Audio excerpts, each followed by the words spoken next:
நான் உங்கள் மகா ஐஏஎஸ் அகாடமி ஆசிரியர் ஆறுமுகம். இன்றைக்கி நம்ம அரசியலமைப்பு டாப்பிக்லேருந்து தினசரி 10 வினாக்களுங்கிற டாப்பிக்கில் உங்களுக்கு டெய்லி 10 கொஷின் கூட தான் வரும். இதை நீங்கள் நல்லா கொஞ்சம் மைண்டில் ஏற்றிக்கிட்டாலே போதும், எல்லா டெஸ்ட்டுக்கும் யூஸ் பண்ணலாம்.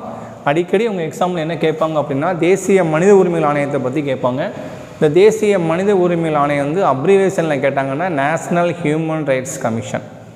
இது உருவாக்கப்பட்ட வருஷம் கேட்டாங்கன்னா 1993 அக்டோபர் 12 தான் இதை வந்து உருவாக்கியிருப்பாங்க.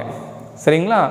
இவங்க பார்த்திங்கன்னா ஹெட் குவார்ட்டர் அதிகமாக கேட்குறாங்க. ஹெட் குவார்ட்டர் கேட்டாங்கன்னா இது நியூ டெல்லியில் இருக்குது. இதனுடைய தலைமையகம் நியூ டெல்லியில் இருக்குது. இது வந்து ஒரு சுதந்திரமான சரிங்களா அரசியலமைப்பு சாராத ஒரு அமைப்பு.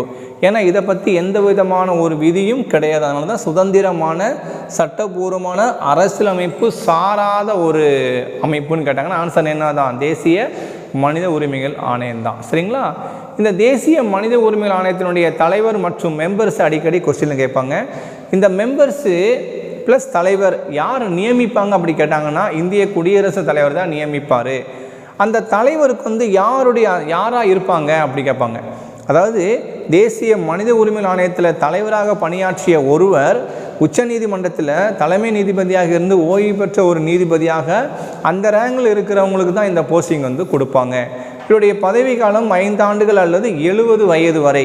இதில் எது ஃபஸ்ட்டு வருதோ அது வரை அவங்க பதவியில் இருப்பாங்க. சரிங்களா? இவர்களுடைய பணி என்ன அப்படின்னா, தேசிய அளவில் மனித உரிமைகளை பாதுகாப்பதும் மேம்படுத்துவதும் இவருடைய ஒரு தலையாய ஒரு கடமை. சரிங்களா?